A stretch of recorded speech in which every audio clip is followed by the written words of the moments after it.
Doctor ortho Ayurvedic oil and capsule, अब दर्द भी घुटने टेकेगा। मजदूर दिवस पर लखनऊ में श्रमवीर गौरव समारोह 2026 का आयोजन। सीएम योगी ने श्रमिक योजनाओं का किया लोकार्पण और शिलान्यास। श्रमिकों को प्रमाण पत्र और टूल किट देकर किया सम्मानित।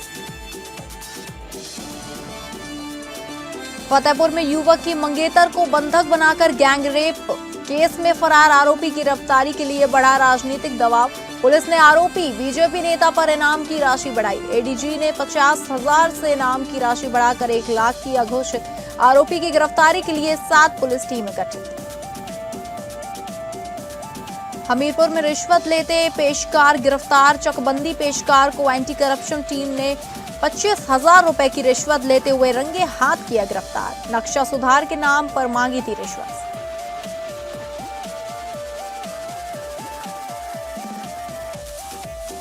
नमस्कार, आप सभी का स्वागत है उत्तर प्रदेश बुलेटिन में और मैं हूं आपके साथ अंकिता सिंह। शुरुआत करेंगे बुलेटिन की, जहां मजदूर दिवस के मौके पर लखनऊ में श्रमवीर गौरव समारोह 2026 का आयोजन किया गया। इंदिरा गांधी प्रतिष्ठान में हुए इस कार्यक्रम में मुख्यमंत्री योगी आदित्यनाथ ने शिरकत की। सीएम योगी ने श्रमिक कल्याण से जुड़ी कई योजनाओं का लोकार्पण और शिलान्यास किया। इस दौरान श्रमिकों को प्रमाण पत्र और टूल किट देकर सम्मानित भी किया गया। अपने संबोधन में सीएम योगी ने श्रमिकों की भूमिका और उनके योगदान को सराहा। उन्होंने कहा कि अब श्रमिकों को सम्मान और अधिकार दोनों मिल रहे हैं। सीएम योगी ने विपक्ष पर निशाना साधते हुए कोरोना काल की व्यवस्थाओं का भी जिक्र किया। कार्यक्रम में डिप्टी सीएम और अन्य मंत्रियों ने भी श्रमिकों के हित में सरकार की नीतियां गिनाई। अटल आवासीय विद्यालय के उन छात्रों को, पहले बैच के छात्रों को जिन्होंने मेरिट सूची में स्थान प्राप्त किया है, उन बच्चों को सम्मानित करने और दोनों प्रयागराज और वाराणसी के अटल आवासीय विद्यालय के प्रधानाचार्यों के भी सम्मान का एक आयोजन यहां पर मुझे श्रमिक दिवस पर करने का अवसर प्राप्त हुआ है। मैं अटल आवासीय विद्यालय के इन सभी छात्रों को, दोनों प्रधानाचार्यों के साथ साथ जिन विद्यालयों ने अच्छा काम किया है और वहां पे श्रमिकों के बच्चे पढ़ते हैं, ये अटल आवासीय विद्यालय डेडिकेटेड है श्रमिकों के बच्चों के लिए, या फिर मुख्यमंत्री बाल सेवा योजना, जो बच्चे कोविड कालखंड में निराश्रित हुए थे, उन बच्चों के लिए। तो स्वाभाविक रूप से मेरिट में, सीबीएसई बोर्ड की मेरिट में स्थान प्राप्त करने वाले इन बच्चों ने आपके पसीने और आपके श्रम की लाज रखी है। मैं इस अवसर पर इन सबको हृदय से बधाई देता हूं। उत्तर प्रदेश के फतेहपुर जिले के खागा तहसील के युवक को बंधक बनाकर उसकी मंगेतर से गैंगरेप प्रकरण में बढ़ते राजनीतिक चर्चाओं को लेकर पुलिस अधीक्षक अभिमन्यु मांगलिक ने पहले 25,000 इनाम घोषित किया था और उसके बाद फिर 50,000 और अब एडीजी प्रयागराज जोन ने 1 लाख इनाम की घोषणा कर दी है। पुलिस अधीक्षक ने बताया कि वांछित अभियुक्त बीजेपी नेता बबलू सिंगरौर पर अपर पुलिस महानिदेशक प्रयागराज जोन प्रयागराज द्वारा पूर्व में घोषित 50,000 रुपए के इनाम को बढ़ाकर 1 लाख रुपए कर दिया गया है और अभियुक्त की गिरफ्तारी के लिए कुल 7 पुलिस टीमें गठित की गई हैं, जो निरंतर विभिन्न राज्यों में संभावित ठिकानों पर दबिश दे रहे हैं। विभिन्न राज्यों के रेलवे प्लेटफॉर्मों पर अभियुक्त की उपस्थिति संबंधी सूचना प्राप्त हुई, जिसके आधार पर उसकी पहचान पर सतर्कतापूर्वक गिरफ्तारी के प्रयास किए जा रहे हैं और प्रकरण में सम्मिलित अन्य अभियुक्तों के आपराधिक इतिहास के आधार पर उनके विरुद्ध कठोर वैधानिक कार्रवाई की जाएगी। आवश्यकता अनुसार गैंगस्टर अधिनियम के अंतर्गत भी कार्रवाई प्रस्तावित है। अभियुक्तों द्वारा अर्जित अवैध संपत्तियों का चिन्हांकन प्रारंभ कर दिया गया है तथा गैंगस्टर एक्ट की धारा 14(1) के अंतर्गत विधिक कार्यवाही सुनिश्चित की जाएगी। शांति एवं कानून व्यवस्था बनाए रखने तथा पीड़िता की गोपनीयता की दृष्टि से किसी भी राजनीतिक दल अथवा संगठन को पीड़िता से मिलने की अनुमति नहीं प्रदान की गई। यदि किसी भी व्यक्ति संगठन को पुलिस अथवा प्रशासन की कार्यवाही के संबंध में कोई आपत्ति तथा स्पष्टीकरण अपेक्षित हो तो वे पुलिस अधीक्षक अथवा जिलाधिकारी से सीधे संपर्क कर सकते हैं। वहीं एसपी ने बताया कि पीड़िता को आवश्यक चिकित्सीय एवं विधिक सहायता उपलब्ध कराई जा रही है। साथ ही उसे उपलब्ध समस्त वैधानिक प्रावधानों और कंपनसेशन योजनाओं की जानकारी देकर शीघ्र लाभ दिलाने के लिए आवश्यक कार्यवाही की जा रही है। प्रकरण में शीघ्र चार्जशीट दाखिल कर न्यायालय में प्रस्तुत की जाएगी तथा प्रकरण को फास्ट ट्रैक के माध्यम से शीघ्र निस्तारण हेतु अभियोजन पक्ष के साथ समन्वय स्थापित किया गया है, जिससे अभियुक्तों को कठोरतम दंड सुनिश्चित किया जा सके। उक्त समस्त कार्यवाहियों की नियमित मॉनिटरिंग वरिष्ठ अधिकारियों द्वारा की जा रही है। थाना खागा के प्रकरण में ये अवगत कराना है कि जो वांछित अपराधी है उस पर 50,000 रुपये से इनाम बढ़ाकर 1 लाख रुपए का इनाम कर दिया गया है। हमारी जो टीमें लगी हुई हैं 60 टीमें, वो कॉन्टिन्यूसली अलग अलग स्टेट्स में दबिश दे रही हैं। काफ़ी स्टेट्स के रेलवे प्लेटफॉर्म पर उसको देखा गया है, आइडेंटिफाई किया गया है और उसको हम पकड़ने के प्रयास में पूरी तरह से सजग तरीके से इसमें लगे हुए हैं और हमारा मानना है कि बहुत जल्दी इसको पकड़ लिया जाएगा। जैसे ही इसको पकड़ा जाता है और बाकी जो अभियुक्त हैं उनके आपराधिक इतिहास के आधार पर इन पे सख्त से सख्त कार्रवाई गैंगस्टर अधिनियम में भी कराई जाएगी। इनके अवैध संपत्ति जो इनके द्वारा अर्जित की गई है उसका चिन्हांकन ऑलरेडी स्टार्ट कर दिया गया है। हमीरपुर जिले में चकबंदी विभाग में भ्रष्टाचार का बड़ा खुलासा हुआ है। एंटी करप्शन टीम ने चकबंदी पेशकार अल्फाक को 25,000 रुपए की रिश्वत लेते हुए रंगे हाथ गिरफ्तार किया है। बांदा से आई 20 सदस्यीय टीम ने कलेक्ट्रेट परिसर स्थित चकबंदी ऑफिस में यह कार्यवाही की। एंटी करप्शन टीम की कार्यवाही से कार्यालय में हड़कंप मच गया। शिकायतकर्ता रिटायर्ड आर्मी हवलदार धर्मवीर सिंह ने एंटी करप्शन टीम को तहरीर दी थी। आरोप है कि पेशकार अल्ताफ ने नक्शा सुधार के नाम पर पहले 1.5 लाख रुपए डिमांड की थी और बाद में सौदा 25,000 में तय हुआ। यह तय योजना के तहत धर्मवीर सिंह रिश्वत की रकम लेकर कलेक्ट्रेट पहुंचे। जैसे ही पेशकार ने पैसे लिए, टीम ने उसे दबोच लिया। एंटी करप्शन टीम अपने आरोपी पेशकार को पकड़कर कोतवाली ले गई। धर्मवीर सिंह की तहरीर पर भ्रष्टाचार निवारण अधिनियम के तहत कार्यवाही की जा रही है। अभी के थ्रू मुझे पता चला, ऐसे तो मुझे अभी संज्ञान में नहीं आया। किसी भी न्यायालय में हमारे द्वारा कोई भी पैसा वैसा नहीं है। और भी वकीलों से बात कर लें, यहाँ वकीलों के माध्यम से पैरवी होती है ना। मैं किसी पैरोकार से इस तरह से बात करती, कोर्ट में एक डिस्कशन होता है तो भी पैरवी की जाती है, उसके बाद ऑफिस में यहीं बैठ जाती है। कानपुर नगर के बर्रा थाना क्षेत्र में पुलिस ने संगठित cyber fraud digital arrest network का बड़ा खुलासा करते हुए 8 आरोपियों को गिरफ्तार किया है।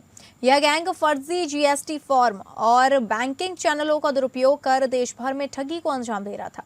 जांच में करीब 125 करोड़ रुपए के साइबर फ्रॉड का खुलासा हुआ है। पुलिस के अनुसार आरोपी फर्जी जीएसटी फॉर्म बनाकर विभिन्न बैंकों में करंट और ट्रस्ट अकाउंट खुलवाते थे। इन खातों के जरिए डिजिटल अरेस्ट और इन्वेस्टमेंट फ्रॉड से ठगे गए पैसे मंगाए जाते थे। गिरोह में कुछ बैंक कर्मचारियों की मिलीभगत भी सामने आई है, जो कमीशन लेकर खातों की मॉनिटरिंग करते और शिकायत आने पर तुरंत रकम निकलवा देते थे।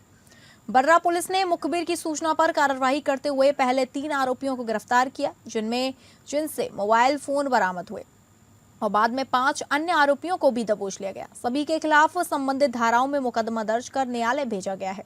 जांच में सामने आया कि अलग अलग खातों के जरिए करोड़ों रुपए का लेन देन हुआ है, जिसमें एक खाते से 53 करोड़, दूसरे से 66 करोड़ और अन्य खातों से भी भारी रकम ट्रांसफर की गई। यह गैंग साइबर फ्रॉड की दूसरी लेयर में काम करता है, जो काले धन को सफेद करने और ट्रेसिंग से बचने का काम करता था।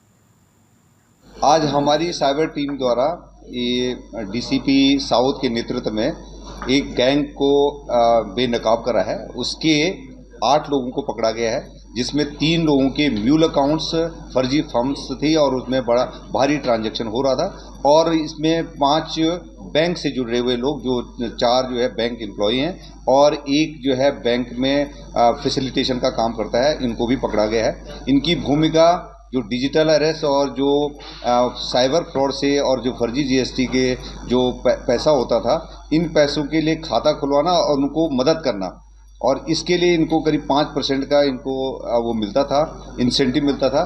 इन लोगों को पकड़ा है। इनके पास से हमने अभी तक इंक्वायरी में हमारे पास 8 बैंकों का डिटेल मिला है। साइबर ठगी और डिजिटल अरेस्ट के नाम पर आपने कई फ्रॉड आपके संज्ञान में आए होंगे, आप लोगों ने देखा होगा। लेकिन आज का जो मामला है 125 करोड़ का, जिसका खुलासा किया कानपुर की कमिश्नरेट पुलिस ने, इसमें 8 लोगों की गिरफ्तारी की गई है और इस मामले में जो बैंक कर्मचारी हैं उनकी भी संलिप्तता सामने नजर आ रही है, क्योंकि ये लोग फर्जी जीएसटी फर्म बना करके और उद्यम के नाम के रजिस्ट्रेशन किया करते थे, जिनमें फर्जी दस्तावेजों की इस्तेमाल करते थे। वो इसलिए करते थे, जो फर्में बनाई जाती थी ताकि मोटी रकम का जो है लेन देन किया जा सके। अब इसमें बैंक कर्मचारियों की अगर बात की जाए तो उनकी संलिप्तता ये थी कि जब इन बैंकों में जिनसे मोटे रकम का लेन देन होता था, इनकी जब कंप्लेन की जाती थी तो बैंक के कर्मचारी ही इन्हें सूचित करते थे कि अब आपके अकाउंट को जो है वो फ्रीज किया जाने वाला है, तो उसमें जो रकम पड़ी हुई है उन रकम को आप लोग विड्रॉल कर ले। तो कुछ इस तरीके से फ्रॉड किया गया, जिसमें 8 लोगों को गिरफ्तार करके जेल भेजा गया। और इसमें अभी कानपुर की जो कमिश्नरेट पुलिस है वो जांच कर रही है हर एक पहलू पर। अब देखना यह है कि जांच के बाद क्या कुछ तथ्य सामने खुलकर आते हैं। एपीएन न्यूज के लिए कुणाल सिंह, कानपुर।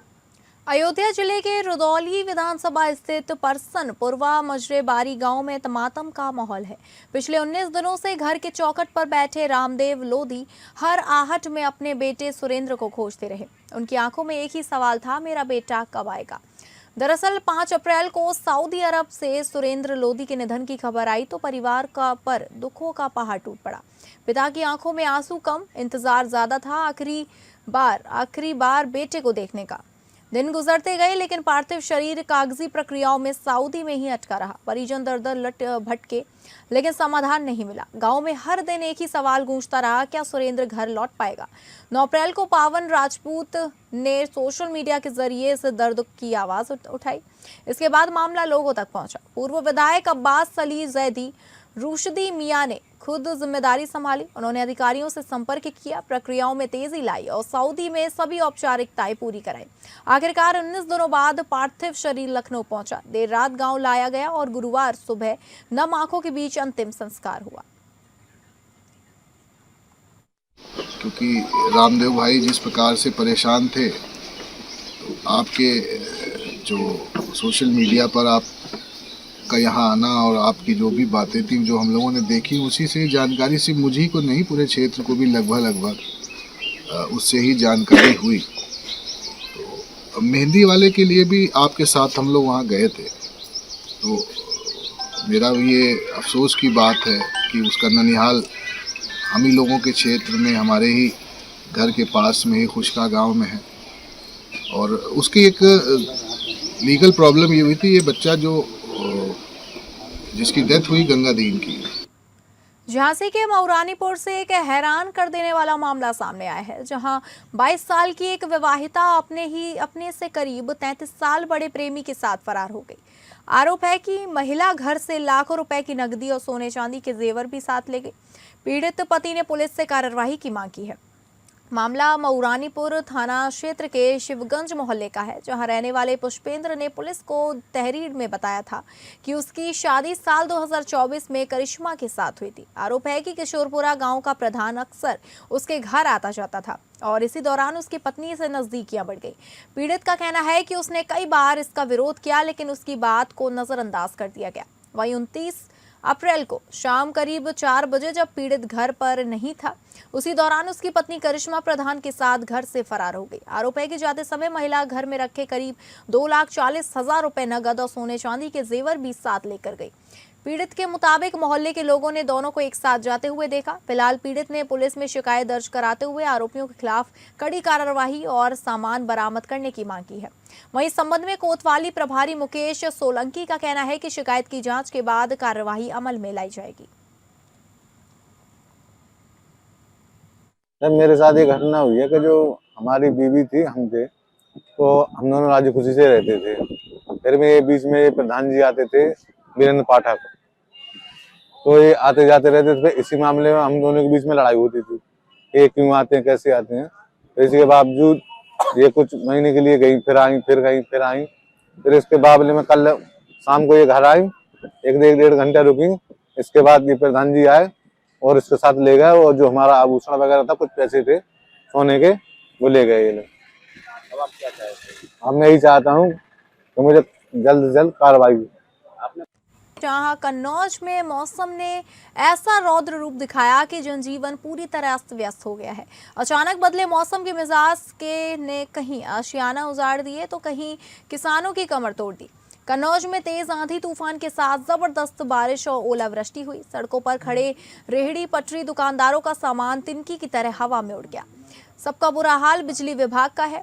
सिकंदरपुर विद्युत उपखंड के कई गांव की बिजली गुल, दर्जनों बिजली के खंभे टूटे। चिल्लमिलैया गांव में 11,000 की लाइन का डबल पोल टूटने से आपूर्ति पूरी तरह ठप हो गई है। जहां शादियों की खुशियां मनाई जा रही थी, वहीं कुदरत ने सब चौपट कर दिया। तेज आंधी में टेंट और पंडाल उड़ गए। मेहमानों के लिए बना खाना मिट्टी में मिल गया।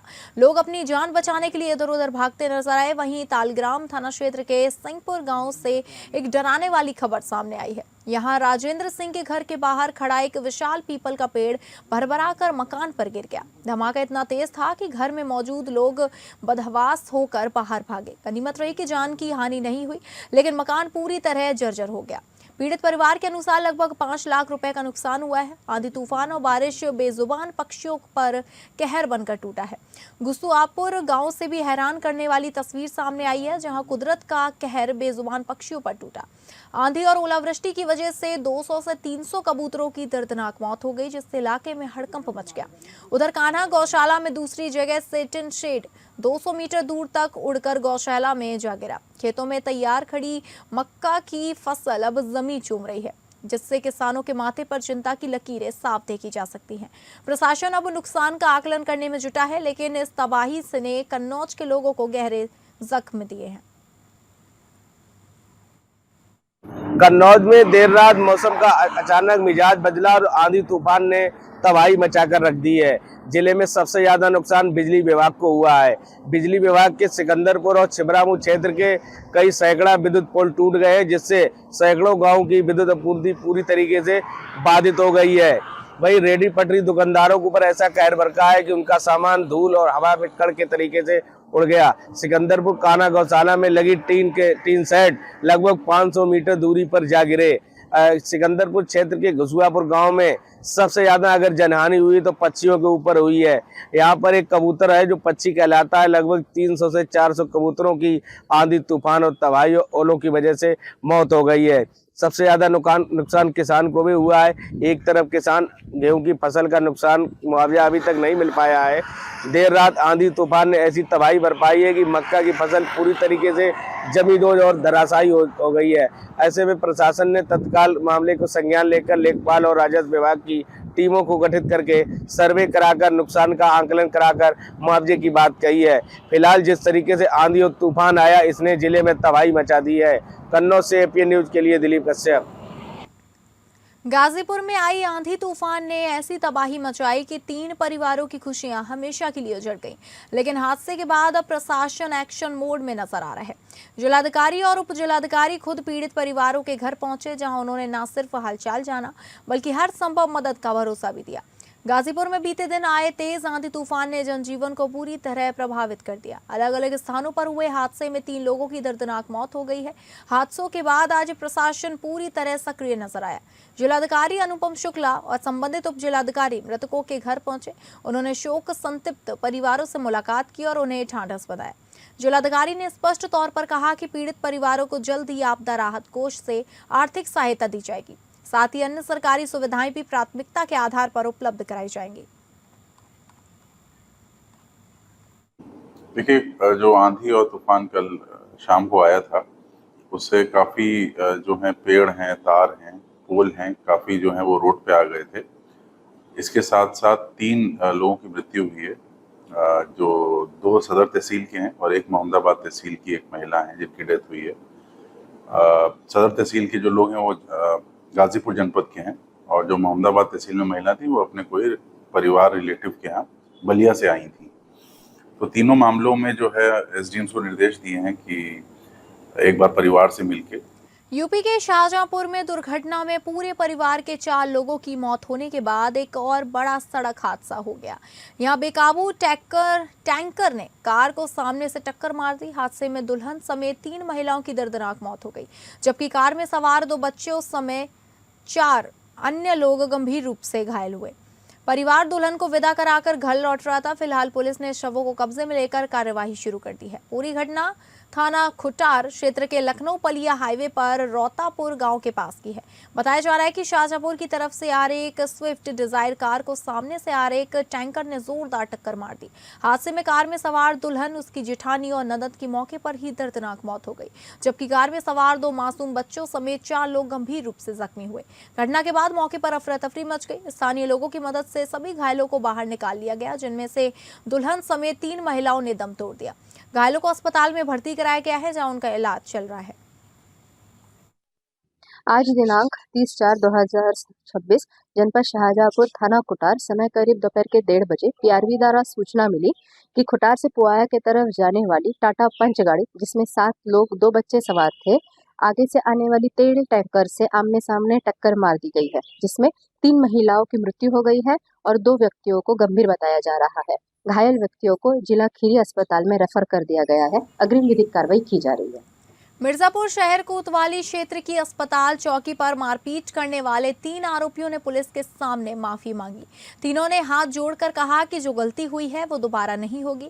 वीडियो में आरोपी कहते दिख रहे हैं कि जो हमसे गलती हुई है दोबारा ऐसा कभी नहीं होगा, हमें क्षमा कर दीजिए। पुलिस की सख्ती के बाद आरोपियों के तेवर ढीले पड़ गए। स्थानीय लोगों का कहना है कि पुलिस की इस कड़ाई के कारण अपराधियों के हौसले पस्त हो रहे हैं। कुछ दिन पहले अस्पताल चौकी क्षेत्र में आरोपियों ने मारपीट की घटना को अंजाम दिया था। सूचना पर पहुंची पुलिस ने तीनों को हिरासत में लिया। पूछताछ और कानूनी कार्रवाई के दबाव में आरोपियों ने सार्वजनिक रूप से माफी मांगी। शहर में कानून व्यवस्था को लेकर पुलिस लगातार सख्ती बरत रही है। अधिकारियों का कहना है कि किसी भी कीमत पर अराजकता बर्दाश्त नहीं की जाएगी। आरोपियों के खिलाफ नियमानुसार कार्रवाई जारी है। एक घटना घटित हुई, उसमें एक वीडियो वायरल हुई, जिसमें वीडियो में कुछ लोगों द्वारा पुलिस के साथ झड़प की गई है। इसी वीडियो के आधार पर चौकी प्रभारी सदर अस्पताल की तहरीर पर एक अभियोग पंजीकृत किया गया है 72/26। इसमें नामजद अभियुक्त भरत तिवारी पुत्र कृपाशंकर तिवारी, मनोज त्रिपाठी पुत्र जयनाथ त्रिपाठी, विकास त्रिपाठी पुत्र नित्यानंद त्रिपाठी निवासी ग्राम मेवली थाना कोतवाली देहात तथा विक्यू फरेंद्र पुत्र गोपाल सिंह निवासी रामबाग थाना कोतवाली शहर के विरुद्ध यह अभियोग पंजीकृत किया गया है। इसी में इनको गिरफ्तार कर अग्रिम विधिक कार्रवाई की जा रही है। मुरादाबाद पुलिस ने ऑपरेशन लंगड़ा के तहत बुर्का पहनी महिला से अश्लीलता करने वाले नौशाद को गिरफ्तार किया है। मुठभेड़ के दौरान गिरफ्तार किया गया आरोपी नौशाद महिला से अश्लीलता करने का वीडियो वायरल होने के बाद छुपने की फिराक में भागते भागते पुलिस की गिरफ्त में आया। आरोपी रामगंगा नदी किनारे पुलिस को मिली थी। आरोपी के छुपने की कोशिश करने की सूचना पर क्षेत्र में सर्च कर गिरफ्तार करने पहुंची पुलिस टीम को देख आरोपी ने पुलिस पर फायरिंग कर दी। पुलिस की जवाबी कार्यवाही में गोली लगने से घायल हुआ आरोपी नौशाद। पुलिस ने आरोपी को इलाज के लिए जिला अस्पताल में भर्ती कराया है। पुलिस ने पीड़िता की पहचान होने के बाद पीड़िता की तहरीर के आधार पर आरोपी नौशाद के खिलाफ गंभीर धाराओं में मुकदमा दर्ज किया था। जानकारी के मुताबिक टेलर का काम आरोपी करता है। कल एक वीडियो वायरल हुआ था जिसके बारे में आप सबको जानकारी है। ये एक चौकी बरबलान क्षेत्र का मामला था जो थाना मुगलपुरा में है। वहाँ पर एक व्यक्ति ने एक महिला के साथ असली हरकतें की थी और उसकी जो हरकतें थी वो वीडियो में रिकॉर्ड हो गया था और वो कल वायरल हुआ था। उसके बारे में हम लोगों ने तत्काल अपनी टीम लगाकर उसकी जाँच शुरू करा दी। उसमें जो व्यक्ति इसमें इन्वॉल्व था, जो व्यक्ति ने इस कृत्य को किया था, उसके बारे में हम लोगों ने काफ़ी जानकारी प्राप्त की तो पता चला कि इस व्यक्ति का नाम नौशाद है, जो पीरजादा मकबरा क्षेत्र थाना कटघर का रहने वाला है। तो फिलहाल उत्तर प्रदेश बुलेटिन में बस इतना ही। नमस्कार।